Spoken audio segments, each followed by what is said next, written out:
নিয়মমাফিক charge sheet দাখিল কৰি লোকচক্ষুৰ পৰা দায় সৰাৰ চেষ্টা মুখ্যমন্ত্ৰী হিমন্ত বিশ্ব শৰ্মাৰ। জুবিন গাৰ্গৰ ন্যায়ক লৈ আদালতলৈ বল ধৰিলে হিমন্ত বিশ্ব শৰ্মাই। শুকুৰবাৰে CJM আদালতত জুবিন গাৰ্গৰ হত্যাৰ গোচৰৰ দীঘলীয়া চাৰ্জশ্বিট দাখিল কৰিলে SITয়ে। চাৰ্জশ্বিটৰ দফাই দফাই জুবিন গাৰ্গক ছিংগাপুৰত পৰিকল্পিতভাৱে হত্যা কৰাৰ কথাবোৰ উল্লেখ আছে।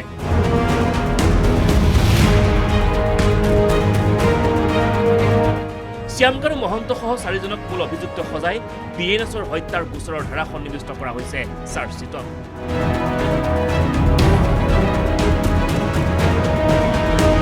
চাৰ্জশ্বিটত হত্যা বুলি উল্লেখ থকা বিষয়টোক সমালোচনা কৰিছে জ্যেষ্ঠ কংগ্ৰেছ নেতা ৰিপুণ বৰাই।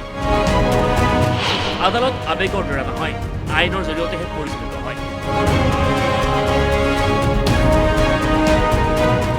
অভিযুক্তৰ বিৰুদ্ধে ধাৰা লগালেই নহব, প্ৰমাণো দিব লাগিব। অকল ডাউট থাকিলেই নহব, সন্দেহৰ ওপৰতে আপুনি ক'লে নহব ই হত্যা কৰিছে, সন্দেহ কৰি ক'লেই নহব। তাৰ থিয়ৰীয়ে কৈছে সি তেতিয়াহে শাস্তি পাব যদি বিয়ণ্ড ৰিজনেবল ডাউট যদি আমি চাৰ্জশ্বিটত প্ৰমাণ কৰিব পাৰোঁ, অৰ্থাৎ সন্দেহৰো ঊৰ্ধত কংক্ৰিট কথা থাকিব লাগিব। দেট ইজ ওৱান, সেইটো legal term. Beyond reasonable doubt এইটো হৈছে লিগেল টাৰ্ম। হোটেলত নিশা সুৰাৰ পাৰ্টি কৰাসকল কোন আছিল? ঘটনা সংঘটিত হোৱা স্থানলৈ তদন্তকাৰী বিষয়া গৈছিল নে?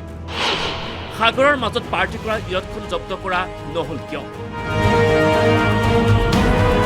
সংবাদমেল আয়োজন কৰি মুখ্যমন্ত্ৰীক এটাৰ পিছত আন এটা প্ৰশ্ন ৰিপুণ বৰাৰ। ৰিপুণ বৰাৰ প্ৰশ্ন, নিঠাৰী হত্যাকাণ্ডৰ দৰে সাৰি যাব নেকি জুবিন গাৰ্গৰ হত্যাকাৰী? আটাইতকৈ শিহৰণকাৰী অপৰাধটো হত্যাকাৰীটো কি জানেনে? হত্যাকাণ্ডটো নিঠাৰী হত্যাকাণ্ড। এইটোৰে আলমত আজি ক'ব খুজিছো যে যিখন চাৰ্জশ্বিট দিছে, এই চাৰ্জশ্বিটত আমি চাৰ্জশ্বিটখন পালেহে ক'ব পাৰিম, কিন্তু ছেকশ্যনবিলাক চাই যিটো তাৎক্ষণিক প্ৰতিক্ৰিয়া আমি ক'ব খুজিছো যে চৰকাৰে দিব লাগে কাৰণে এখন চাৰ্জশ্বিট দিছে, চৰকাৰে পাল মাৰি চাৰ্জশ্বিট দিছে, চৰকাৰে দায় সাৰিবৰ কাৰণে চাৰ্জশ্বিট দিছে, আৰু চৰকাৰে সাপো মৰক লাঠিও নাভাঙক। অন্যহাতে জুবিন গাৰ্গৰ চাৰ্জশ্বিট দাখিল কৰি মুখ্যমন্ত্ৰীয়ে কৰা মন্তব্যক সমালোচনা কৃষক মুক্তি সংগ্ৰাম সমিতিৰ নেতা আকাশ দলেৰ। নিষ্পত্তি নোহোৱা গোচৰৰ মাজত ৰৈ যাব নেকি জুবিন গাৰ্গৰ হত্যাৰ গোচৰ? মই ইতিমধ্যে আপোনালোকক উল্লেখ কৰিছোঁ যে এই জোনমণি ৰাভা বা আপোনাৰ অভিনীল হত্যাকাণ্ডৰ নিচিনাকৈ জুবিনদাৰ এই হত্যাৰ ঘটনাটোক লৈও আমি আচলতে শ্ৰদ্ধাঞ্জলি অনুষ্ঠানে পাতি থাকিব লাগিব নেকি? এতিয়া গোচৰটো পঞ্জীয়নভুক্ত হ'ব, সেইকাৰণে ফাষ্ট ট্ৰেক আদালত লাগে আমাক। অতি শীঘ্ৰে এই গোচৰটো ফাষ্ট ট্ৰেক আদালতলৈ নি আচলতে ধাৰাবাহিকভাৱে শুনানি গ্ৰহণ কৰি এই কালপিতকেইটাক যথোপযুক্ত শাস্তি প্ৰদান কৰিব লাগিব, আৰু থাকি যোৱা যিবিলাক সেই সকলোকো আচলতে তদন্তৰ আওতালৈ আনি যথোপযুক্ত শাস্তি প্ৰদান কৰিব পাৰিলেহে আমি প্ৰকৃতপক্ষে জুবিনক ন্যায় দিয়া বুজাব, সেই কথাটো স্পষ্ট। এফালে প্ৰায় 2 বছৰৰ পূৰ্বৰে পৰা জুবিন গাৰ্গক হত্যাৰ পৰিকল্পনা কৰিছিল বুলি চাৰ্জশ্বিট দাখিলৰ দিনা মন্তব্য কৰিছিল একাংশ অধিবক্তাই। তাৰপিছত তেওঁলোকে ডকুমেণ্ট দিছে প্ৰায় 8,698 পেজৰ দিছে, আৰু 375 নামৰ তেওঁলোকে হেৰি দিছে, বিভিন্ন ডকুমেণ্ট দিছে, আৰু 2004খন 92 বছৰৰ তলৈকে হেৰি কৰা হৈছে।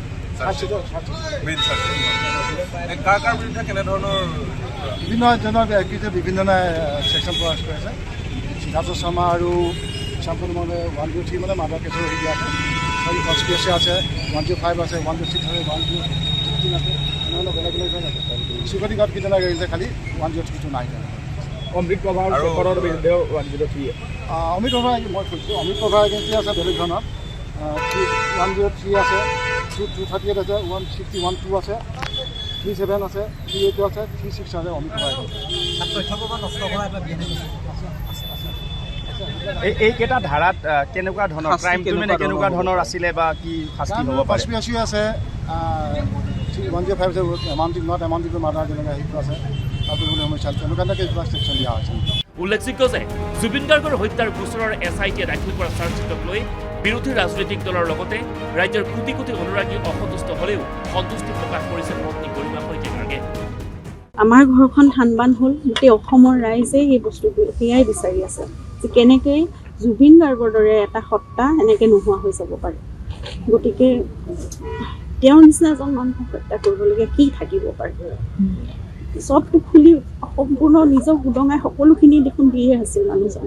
তাৰপিছতো এনেকুৱা এটা ষ্টেপ কিয় ল'ব লগা হ'ল? গতিকে এতিয়া দোষীয়ে শাস্তি পাওক, সেয়াই আমাৰ কামনা। আমাৰ দেশৰ যিটো তদন্ত প্ৰক্ৰিয়া আৰু যিটো আইন প্ৰক্ৰিয়া সেইটোৰ ওপৰত আমাৰ সম্পূৰ্ণ আস্থা আছে আৰু ইতিমধ্যে ছিংগাপুৰৰ পৰাও সেই তদন্ত প্ৰক্ৰিয়া এটা চলাইছিলে তেওঁলোকে। গতিকে এতিয়া মই ভাবোঁ আমাৰ দেশত আৰু আমাৰ অসম পুলিচে যিখিনি কৰিব, জুবিনৰ প্ৰতি আমাৰ যি মানে আৱেগ আছে সেয়া প্ৰতিজন অসমীয়াৰ আছে। এতিয়া অপেক্ষা সকলো সময়লৈ। কেৱল কাৰাগাৰতে আবদ্ধ কৰি জুবিন গাৰ্গক ন্যায় দিব নে হত্যাকাৰীক কঠোৰৰ পৰা কঠোৰতম শাস্তি দিবলৈ সক্ষম হ'ব, সেয়া সময়ত লক্ষণীয় হ'ব। Bureau report, the news plus.